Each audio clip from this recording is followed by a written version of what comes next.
Hello, everyone. I wanted to come on and briefly talk about Nolan Wells. I'm coming to you as a criminologist. I have associates in law enforcement, and my bachelor's is criminal justice. I am sitting outside on my porch in the front, so periodically you might hear some cars go by. So I'm going to try to make this quick, okay? So I'm coming to you because I wanted to talk about the grand jury. And I wanted to briefly talk about that only because um,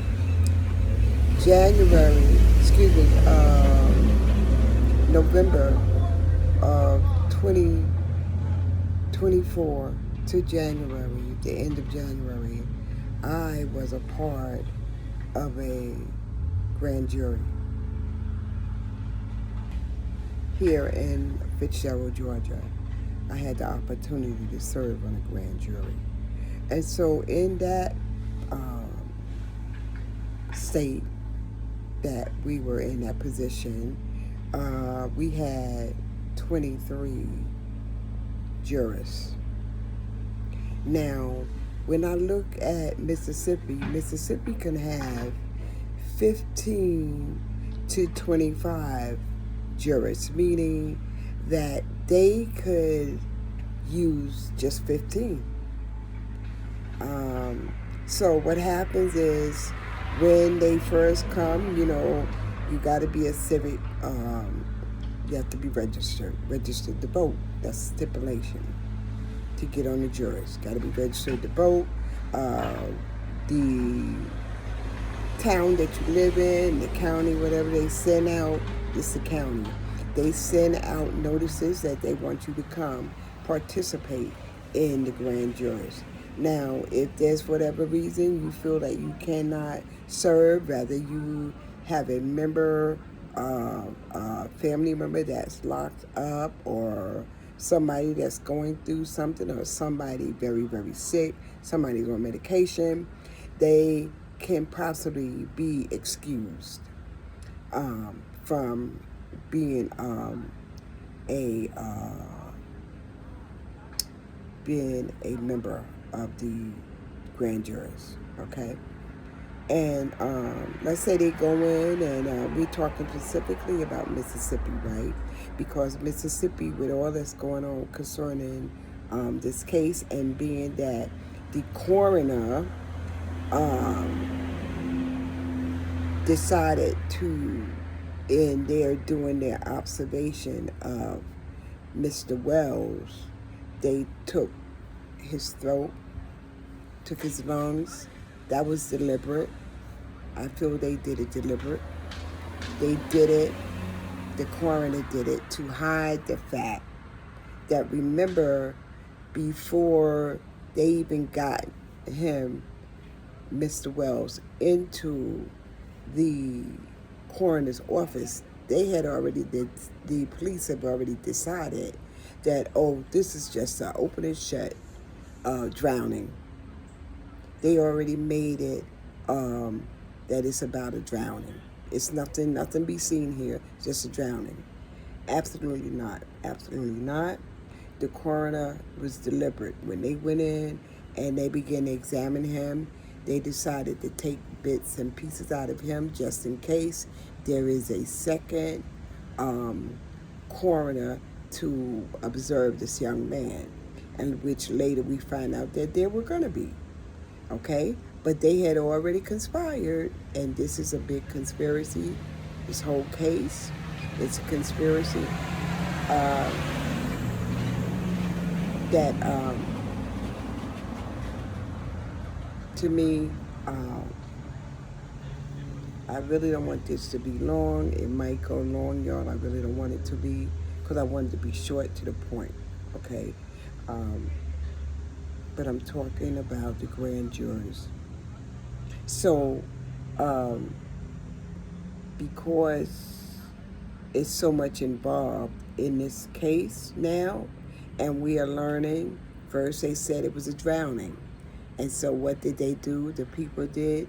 The people, I'm going to say the extra people, the people that was on the boat, his friends, along with some other adults, helped to try to sabotage the whole case.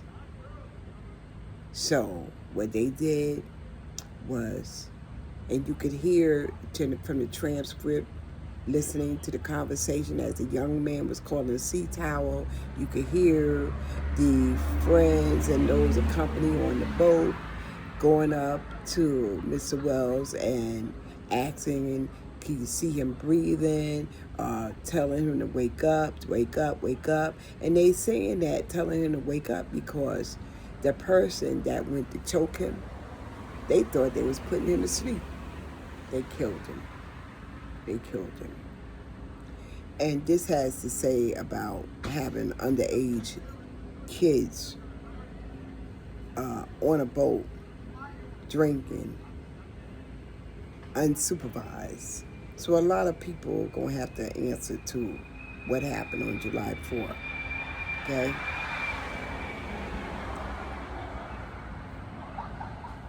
Rest in peace, Mr. Wells.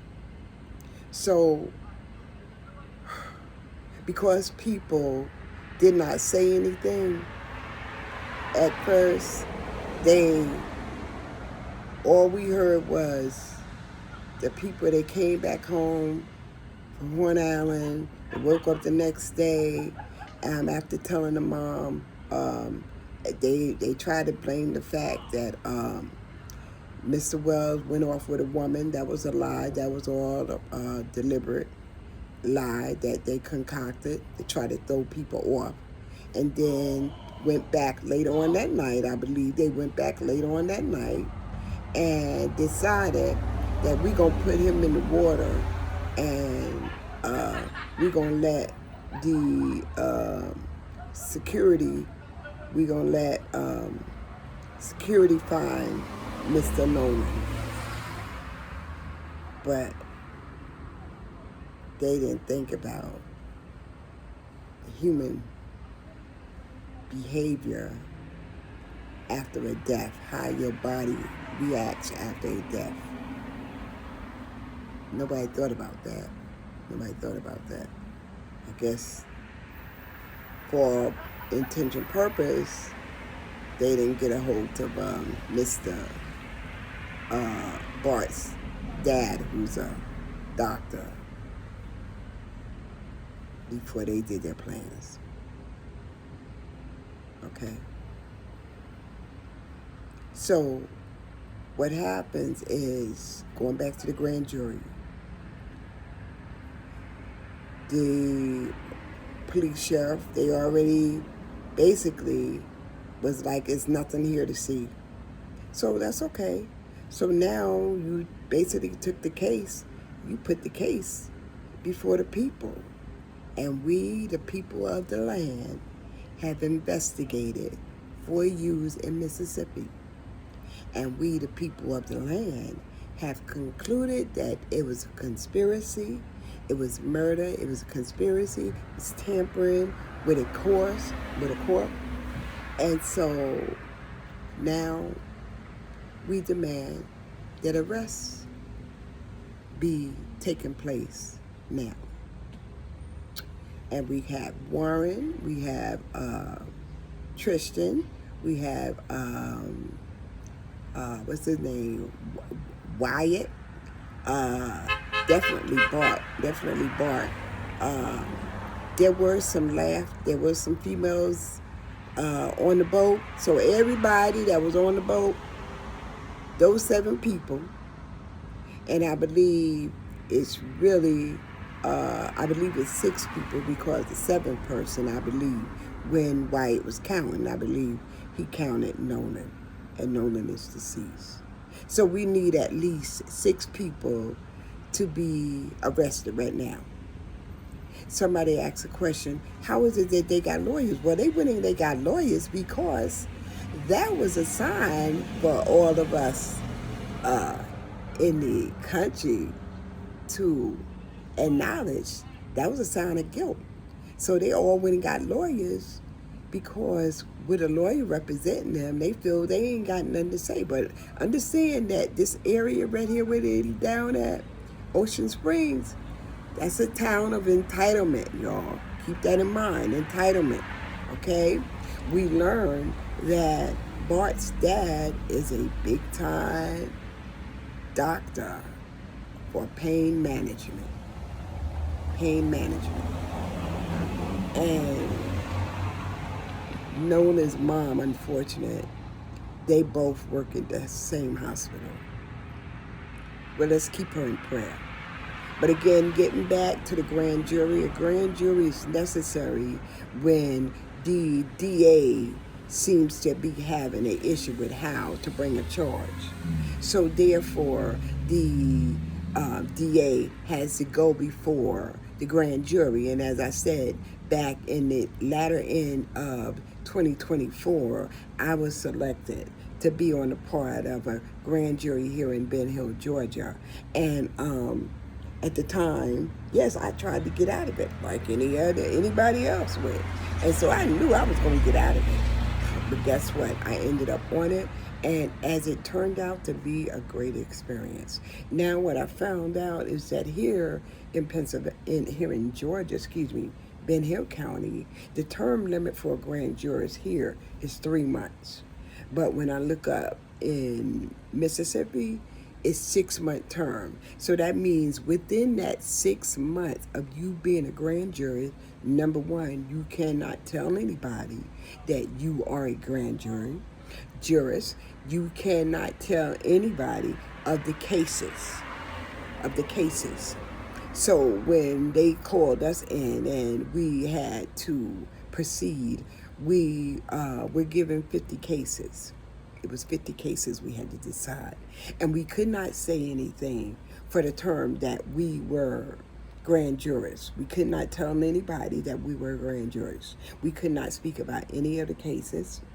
And not only that, we had to, again, because for 3 months at any time, we may be sanctioned to come back in to proceed over other cases. Okay? And so I just wanted to read you some stuff that I wrote. I have written the things down, jotted some stuff down, but pretty much I've already said it. But here down in Mississippi, when there is a need for a grand jurist, the grand jurist is called in. They have, from the time of the crime, they have a total of 270 days to bring forth a grand jurist, okay?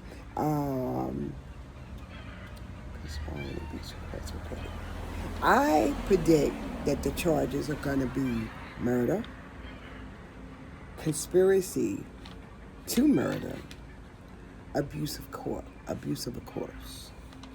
There might be some grand larceny too, because they did have his phone and they didn't want to give back the phone. The parent had to do tactical stuff, detective work, in order to get back that phone. Like they had to do that 360 life in order to figure out where Nola's Mr. Wells' phone was and where it was at and how to retrieve it, because obviously they, when I say they, the so-called friends of Nolan were not trying to give it back. So again, I say that as far as the grand jury is concerned, they only need 15 to 25 grand jurors. And so it should be interesting to see that Mr. Wells, being a black man, all his friends were Caucasian. He had one or two, Tristan and Javon. Those are the two young men of color.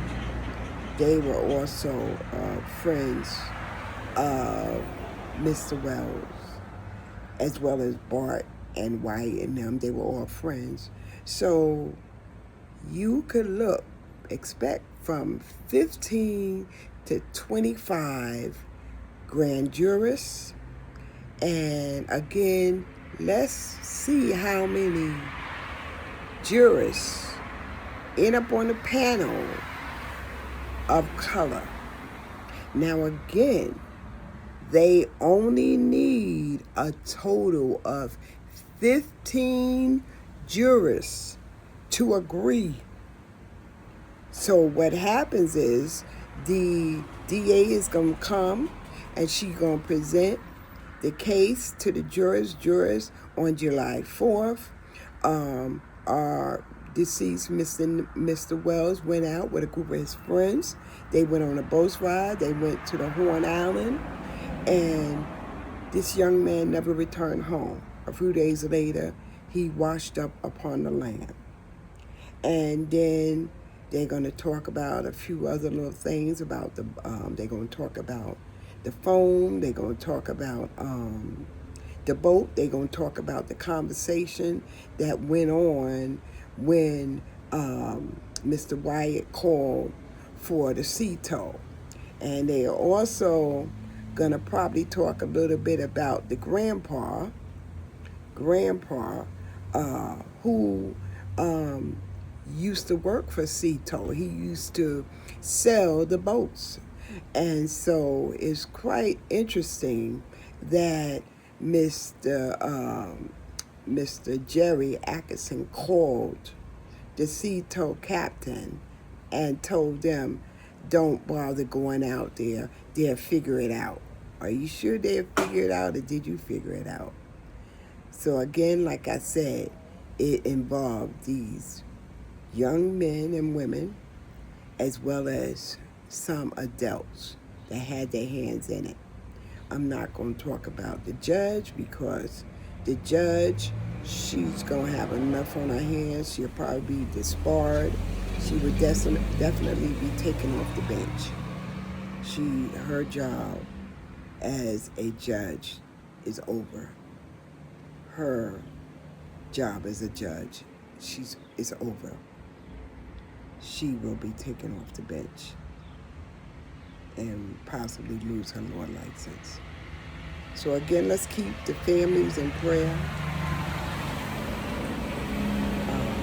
The children, the siblings, all in prayer. Let's not take nothing for granted, everyone. Stay prayerful.